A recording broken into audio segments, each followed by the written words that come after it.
verso 15.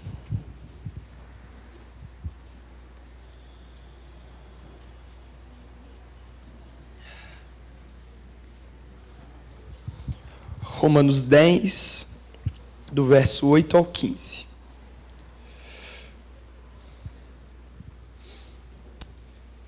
Diz assim a palavra de Deus: Porém, que se diz, a palavra está perto de ti, na tua boca e no teu coração. Isto é, a palavra da fé que pregamos.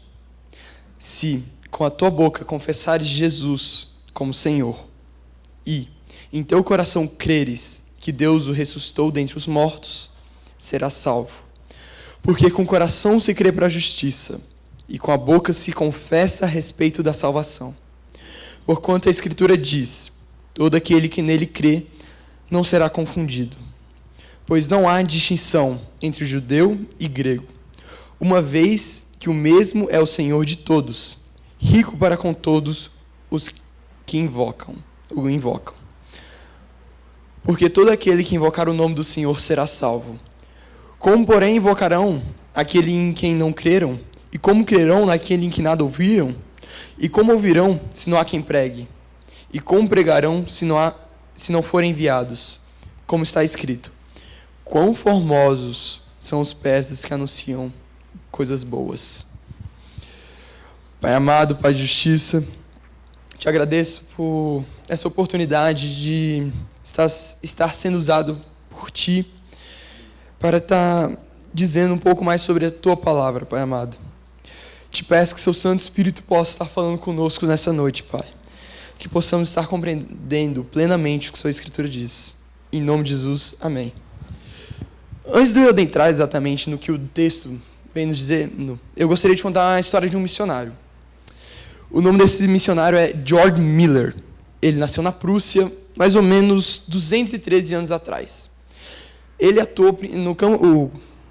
O campo principal de missões dele foi na Inglaterra, com foco em órfãos. Então, a história conta que ele cuidou de mais de 10 mil órfãos. Você pensa assim, então ele era um cara, né? Ele viveu a vida inteira, deve ter vivido a vida inteira na igreja, deve ter vindo de uma família assim. Mas quando a gente vê a fundo, ele, na verdade, não é bem assim a história dele. Ele, na verdade, ele começou desde jovem no mundo das drogas. Ele curtia as maiores festas, ele ia nas casas, ele tinha do bem e do bom que ele achava. Porém, aos seus 17 anos, o pai o mandou para a universidade e lá ele ouviu sobre o Evangelho. E aquilo mudou a sua vida completamente. Ele não conseguia mais viver sem estar próximo da palavra de Deus. Sendo que a história conta que ele leu a Bíblia mais de 200 vezes. 50 foram só de joelho nos últimos anos de sua vida. Ele também começou a ser um homem fervoroso de oração. Ele conta que ele tinha um caderno de orações, onde ele anotava todas as orações que foram respondidas por Deus. Esse caderno chegou a ter 50 mil orações. Ele se baseou no trabalho aos órfãos no Salmo 68:5, que diz assim: Deus é pai dos órfãos. E duas histórias muito interessantes sobre sua vida é a seguinte. A primeira, depois de um tempo onde ele já estava famoso na Inglaterra, ele estava orando em seu quarto, e a própria rainha da Inglaterra foi em sua casa. Então o empregado bateu na porta do quarto dele e disse assim: Senhor Miller, a rainha está na sala, deseja falar com o senhor. Ele então respondeu: Diga, senhora rainha, que agora não posso, pois estou falando com o rei dos reis, e não vou atendê-la. Em uma outra oportunidade, ele estava no orfanato. Esse orfanato tinha cerca de 1.000 órfãos. E naquela manhã, eles amanheceram e não tinha mais comida. Não existia mais um alimento. Se eles não arranjassem algo, provavelmente iam ter diversas crianças morrendo de fome naquela manhã. E os empregados ficaram desesperados. Eles ficaram: Senhor Miller, o que vamos fazer? Não tem pão, o que a gente faz agora? E ele chegou e falou a seguinte coisa para eles: Não peço nada ao homem, minha aliança é com Deus. Ele foi para o seu quarto e orou: Pai dos órfãos, falta pão. Em nome de Jesus, amém. Passou um pouco de tempo, chegaram diversas carroças na frente do orfanato. E o líder que estava guiando essas carroças disse o seguinte para ele: Sr. Miller, estávamos levando esses pães para a família real, mas eles alegaram que o pão tinha passado do ponto. Nós não queremos jogar essa comida fora, trouxemos para o senhor. Então o George Miller responde: não foram os pães que passaram do ponto, mas Deus que atendeu nossa oração e teve misericórdia de nós. Eu comecei contando a história deste homem para a gente ter em mente, durante essa passagem, de que devemos ter esse amor e esse carinho pela palavra de Deus. Nós devemos nos entregar completamente a ela e não ter medo das consequências que virão ocorrer durante os nossos dias por causa das ações humanas. Você vê, ele leu a Bíblia 200 vezes. Ah, porque ele queria ser conhecido por ter lido a Bíblia 200 vezes? Não, mas porque ele queria conhecer melhor o Criador. Queria conhecer melhor o Pai dos órfãos. Queria estar mais próximo de Deus. E com isso, ele serve como um exemplo para nós. Vendo esse texto, eu dividi ele em 3 partes e em 3 pontos, de uma forma bem presbiteriana. O primeiro ponto que eu queria levantar, e junto com isso eu gostaria de contar a história de Paulo, o apóstolo. E o primeiro ponto que eu queria levantar, que a gente consegue ver no verso 8 ao 10, é de que a pregação do Evangelho testifica o Filho de Deus. Relendo aqui esses versos, diz assim: porém, que se diz? A palavra está perto de ti, na tua boca e no teu coração. A palavra aqui seria basicamente o Evangelho, né? E aqui, como completa aqui, né? Isto é, a palavra da fé que pregamos. Se com a tua boca confessares Jesus como Senhor, em teu coração creres que Deus o ressuscitou dentre os mortos, serás salvo. Porque com o coração se crê para a justiça e com a boca se confessa a respeito da salvação. Já que no verso 9 a gente já vê que fala: se com sua boca confessar Jesus como Senhor, você será salvo. E você confessa Jesus porque você conhece o Evangelho. E a gente vê isso na história de Paulo. Antes de Paulo se converter, como ele era conhecido? Ele mesmo se diz como ele era. Ele diz exatamente isso daqui: circuncidado ao 8º dia da linhagem de Israel, da tribo de Benjamim, hebreu de hebreu, quanto à lei fariseu, quanto ao zelo perseguidor da igreja, quanto à justiça que há na lei, irrepreensível. Paulo, ele era um homem que deveria ser exemplo dentro do judaísmo. Ele era aquele homem que você olhava e falava: esse vai para o céu, esse obedece à lei, esse é o cara. Só que o próprio Paulo, ele percebe que não é bem assim. No momento que eles estavam indo fazer uma perseguição ao povo de Deus, aos cristãos, indo para Damasco, ele de repente tem um encontro com o próprio Jesus Cristo. Ele estava em seu cavalo, quando de repente aparece uma luz que o cega e o derruba do cavalo. E essa luz diz assim: Saulo, Saulo, por que me persegues? E ele fica atônito, ele não sabe o que fazer, ele não sabe o que é aquilo, ele não compreende o que está acontecendo naquele momento. E ele pergunta: quem é você? O que está acontecendo? E Jesus, que era aquela voz, que era o próprio Deus, estava falando ali com ele, diz assim: Saulo, eu sou o Cristo a quem tu persegues. Naquele momento, Paulo tem o primeiro contato com a pregação do Evangelho vindo do próprio Cristo. E o que é essa pregação do Evangelho aqui? O que ela está ali mostrando para Paulo? Ela está mostrando que Jesus Cristo, ele veio para a terra, se fez homem, nasceu, morreu e ressuscitou dos mortos, sendo a maior prova de que ele é Deus. Porque se simplesmente tivesse um cara que fizesse milagres, ele viesse, pregasse que as pessoas tinham que crer nele e morresse, mas ele não ressuscitasse, ele era mais um falastrão. Não existia um sentido lógico, não existia um motivo para as pessoas crerem nele, porque ele simplesmente morreu. Ele não tem uma prova de que ele é Deus. Ele é simplesmente mais um doido. Porém, Jesus ressuscita. O Evangelho é o que nos traz essa certeza. É o que nos mostra isso, porque conta toda a história do Cristo, conta toda a história do Salvador, para nós, esse momento de perguntar também, para que um Salvador? Por exemplo, Paulo, ele seguia a lei de Deus, ele deveria ser salvo. Só que o que era omitido pelos fariseus era de que não somos salvos pelas obras, mas sim por crermos em Deus. Desde o Antigo Testamento, Abraão, Isaac, Jacó, Davi, eles nunca foram salvos por terem sido bonzinhos. Por exemplo, Davi era conhecido como o homem segundo o coração do Senhor. Mas se você vê na história de Davi, Davi roubou, ele matou, ele adulterou, mandou matar a mulher o esposo da mulher que ele adulterou. E, quando o filho dele morreu, ele ainda achou que Deus não estava sendo justo com ele por o filho dele ter morrido. Como um homem desse poderia ter sido salvo por obras? Ele não foi, mas ele cria de que Deus o amava e de que o filho dele viria para a terra para salvá-lo. Então eles já tinham essa crença de que o Messias viria. Eles já criam em Jesus Cristo antes mesmo de o conhecer. E João diz isso no seu evangelho. Bem-aventurados os que creram sem verem. E Paulo, ele crê naquele momento. Ele conhece o próprio Cristo por meio do evangelho pregado por Cristo. Não somente naquele momento, mas depois também nos é relatado que Paulo chega a ir para o céu, onde ele aprende com o próprio Cristo sobre o Cristo.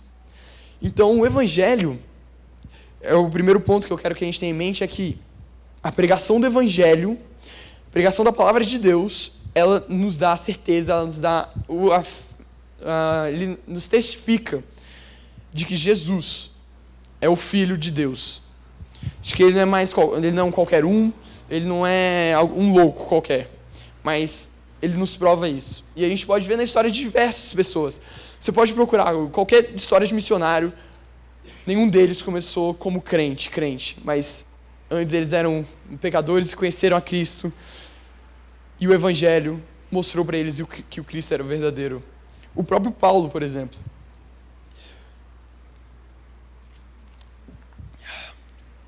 O segundo ponto é que a pregação do Evangelho requer heróis dispostos a ir.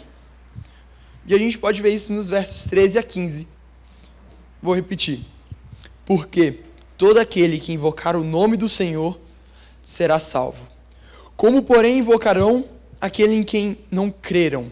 E como crerão aquele de quem nada ouviram? E como ouvirão se não há quem pregue? E como pregarão se não forem enviados? Como está escrito, quão formosos são os pés dos que anunciam coisas boas. E eu direi para vocês, irmãos, que nós não precisamos de um chamado missionário. Nós não precisamos estar lá e esperar que uma luz apareça, nos chame, fale, vamos, eu preciso de você no Iraque, preciso de você na China, preciso de você na Coreia do Norte. Não, nós não precisamos disso. Nós precisamos de ter coragem de ir e pregar o Evangelho. Como o termo que eu gostaria de deixar em mente aqui é: a pregação do Evangelho necessita de heróis. Por que heróis? Porque heróis, eles agem sem medo das consequências. Se necessário, eles morrem, mas eles agem. E é isso que missionários verdadeiramente são. Eles são heróis.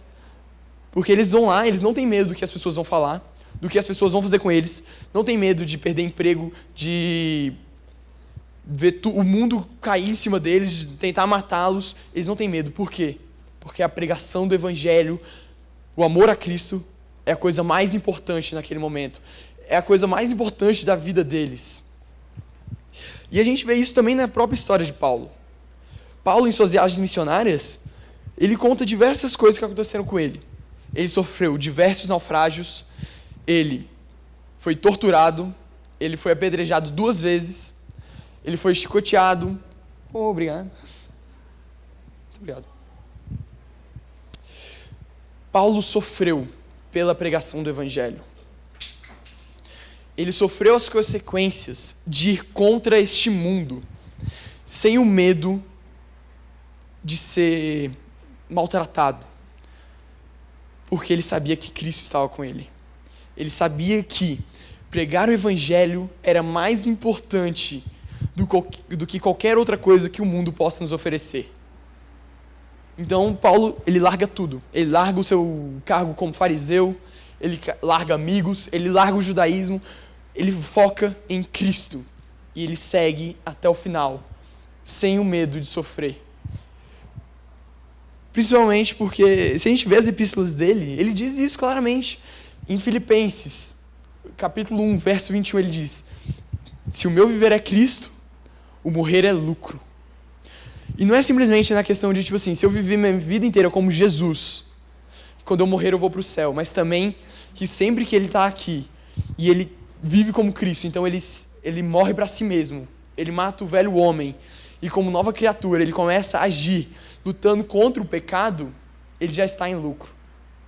Principalmente porque, se a gente lembrar, por que Cristo veio para cá? Cristo veio porque quando Adão pecou, houve uma separação entre nós e Deus. Então a gente era junto com Deus e agora a gente é separado de Deus. E Cristo veio para trazer uma conciliação entre esse mundo de guerra. Porque a verdade é que quando nós nascemos em pecado, nós amamos o pecado e odiamos a Deus. E Cristo vem com o Evangelho trazer essa paz, nos trazer uma ponte, permitir que possamos estar de novo próximos de Deus. Então, o mínimo que nós possamos fazer, por tudo que Cristo já fez, de se humilhar, de te restituir de toda a sua glória, de vir ser como homem, ser obrigado a sofrer todas as tentações que um homem qualquer sofreria, de ser crucificado, de ser humilhado, de ser obrigado a tomar vinagre no meio de uma cruz, de sofrer a pior morte daquela época, e além de carregar todos os nossos pecados na morte, por que nós não podemos dar 5 minutos do nosso dia para conversar com aquela pessoa do nosso trabalho, aquela pessoa do colégio, da faculdade, que você olha ali e você sabe que ela está precisando de ajuda e você simplesmente não vai. E é exatamente o que o próximo ponto vai dizer contra. O terceiro ponto que eu queria levantar diz o seguinte: a pregação do Evangelho não faz acepção de pessoas. No verso 11 e 12 diz assim: porquanto a Escritura diz, todo aquele que nele crê não será confundido. Pois não há distinção entre o judeu e grego, uma vez que o mesmo é o Senhor de todos, rico para com todos os que invocam. O que esse texto está tentando dizer? O que esse texto está dizendo é de que devemos pregar a qualquer um, a qualquer lugar. Não devemos fazer uma acepção porque a pessoa, ela é de tal jeito. Não, porque, ela é judia. Não, ela é isso, ela é aquilo. Nós não devemos fazer isso. Mas o texto também não diz que nós devemos aceitar o pecado daquela pessoa. Então, quando nós devemos evangelizar qualquer tipo de pecador, principalmente porque somos pecadores. Então, não devemos fazer essa acepção. Mas no momento que nós pregamos, nós também não devemos aceitar a forma que essa pessoa vive. E também, se ela se converter, não devemos continuar aceitando isso. Porque quando você se converte, não é simplesmente falar, beleza, agora eu acredito em Jesus, ele realmente é Deus, tá tudo de boa. Não é isso que ocorre. Quando você crê em Jesus, necessariamente, o Espírito Santo muda o seu viver e te transforma numa nova criatura. E essa nova criatura se chama cristã. Cristã do grego, né? Cristianos, que significa basicamente pequeno Cristo. Se somos chamados de pequenos cristos, devemos agir como tal. Então nós devemos ser como Jesus. Jesus não fazia acepção entre pecadores. Jesus ia na casa de prostitutas, ele ia na casa de cobradores de impostos, ele ia na casa dos piores. Por quê? Por que ele não ia, por exemplo, naqueles que, assim, nos que já estavam bem, nos que já criam nele? Porque o Evangelho não é para achar quem já está achado, mas é para achar os perdidos. É para trazer luz em meio às trevas, para trazer sal num mundo tão desgostoso. E é isso que Cristo, ele vem e faz por nós. Ele nos deu a sua palavra, não simplesmente para que a gente pegue e leia ela e fale, legal, muito massa isso daqui que eu li, show de bola. Não, ele quer uma ação. É uma correlação. Então, existe a ida e a vinda. Não que necessariamente nós sejamos dignos de fazer algo para Cristo, mas é o mínimo de tentar ser parecido com Ele, de tentar agir por meio dele para que o seu nome seja glorificado. Porque o principal objetivo da pregação do evangelho é este: era honrar e glorificar o nome de Deus. As pessoas são levadas a Deus para glorificar o seu nome. Deus nos ama. E não é egoísmo de Deus isso. Mas é porque é a única coisa que nós podemos fazer. De tão minúsculos e tão horríveis nós somos, é poder glorificar o nome dele. É o mínimo que nós somos capazes, sabe? E nada além disso vale. Nada além disso chega a lugar algum. E é muito importante a gente ter essa ideia. E voltando aqui para o terceiro ponto, queria comentar como Paulo pregava o evangelho, né? Já que a gente está seguindo a história dele. Paulo pregava o evangelho, ele tinha um modus operandi, digamos assim, né? Paulo, ele primeiro chegava nessa nova cidade como missionário, ele ia primeiro na sinagoga. Por quê? Porque as pessoas já conheciam Deus Pai. As pessoas já tinham um conhecimento breve de como o mundo foi criado. Eles não precisavam dessa explicação de que somos pecadores. Eles já tinham esse conhecimento. Eles não tinham conhecimento do Messias. Eles não tinham a questão da redenção. Então Paulo primeiro ia até eles. Por ser até mesmo um pouco mais fácil, por ele já ter esse costume, por ele já ser judeu. Ele já poderia chegar lá, onde ele pelo menos já teria um acesso. Ele já poderia pregar o evangelho. Isso nós podemos aplicar à nossa vida, indo primeiro naqueles que já nos conhecem, nos nossos amigos, naqueles que são mais próximos de nós. Porque eles já têm um pouco de intimidade conosco. Não vai ser simplesmente chegar como se fosse uma pessoa qualquer chegando em você e tentando falar do evangelho para você. Isso você fica um tanto quanto incomodado, você não entende, você não sabe quem é aquela pessoa, como é que ela pode vir falar de pecado para você. Não faz sentido, porque essa pessoa não conhece a sua vida, ela não sabe nada sobre você. Mas quando a gente começa e vai indo aí, a gente começa a agir dessa forma sem fazer a distinção. Paulo, depois depois que os judeus, né, não queriam mais estar ali próximo dele, ele ia então para os gentios e pregava aos gentios. E a forma que Paulo pregava aos gentios é muito bem descrita em Atos 17, onde Paulo está no Areópago.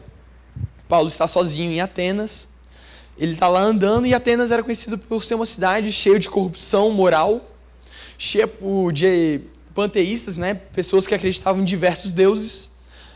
E ele está lá andando na frente desses falsos deuses, e ele encontra ali um altar. O altar que não tinha nada, e dizia: o altar ao Deus desconhecido. Então ele foi convidado a ir falar no Areópago, onde ficavam os maiores filósofos da época, os maiores pensadores, os maiores teólogos que existiam. E ele começa a sua pregação da seguinte forma: eu vejo que vocês são grandes pesquisadores, são grandes teólogos. Primeiro, ele cria uma conexão.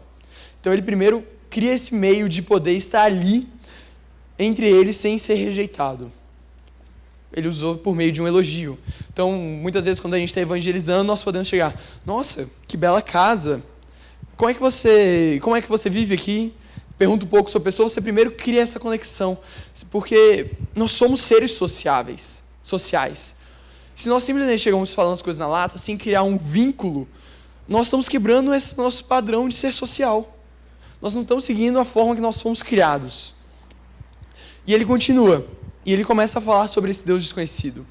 Então ele começa lá em Gênesis, onde Deus cria todo o universo. Ele explica como tudo era santo, tudo era bom, tudo era parecido com Deus, pois não havia pecado. E então ele explica sobre a queda. E ele explica que não é só por culpa de Adão que nós não merecemos o céu, que nós merecemos a morte eterna no inferno. Lembrando que o inferno não é estar longe de Deus, mas é estar longe da graça de Deus e próximo da ira santa de Deus. Porque quando a gente comete um crime, o justo a se fazer é cumprir a pena do crime. E se o salário do pecado é a morte eterna no inferno, é o que nos merecemos. Por isso que Cristo veio e nos substituiu. Então, quando Deus olha para nós, que somos convertidos, que nós cremos em Jesus Cristo, Ele não nos vê como pecadores, mas sim Ele vê a Cristo que morreu e já pagou em nosso lugar. Então, vendo esses 3 pontos, o que a pregação, repetindo, né? O que a pregação do Evangelho nos traz? A pregação do Evangelho nos testifica sobre o Filho de Deus. A pregação do Evangelho requer heróis dispostos a ir. E a pregação do Evangelho não faz acepção de pessoas. E o último ponto que eu queria que os irmãos ficassem com isso em mente, lembrassem disso durante a sua semana, pensassem sobre isso, é que ou você é um missionário, ou você necessita de ser encontrado por um missionário. Se você não está disposto, se você não consegue ter essa capacidade de ir e pregar o Evangelho a quem estiver à sua volta, não importando quem essa pessoa seja, não importando o que essa pessoa vai falar de você, se ela vai te xingar, se ela vai te demitir, se ela vai te falar mal de você na internet, se ela vai te destruir socialmente, você então está agindo como Cristo agiu. Você então está obedecendo a grande última ordenança de Cristo, que é ir de pregar o Evangelho a toda criatura, daqui de Jerusalém até os confins da terra. Então, em todo local. Se necessário, comece até mesmo dentro de sua casa. Aquele seu parente que você sabe que não crê nisso. Aquela pessoa, aquela empregado da sua casa, o carteiro, o eletricista, quem for, quem estiver ali.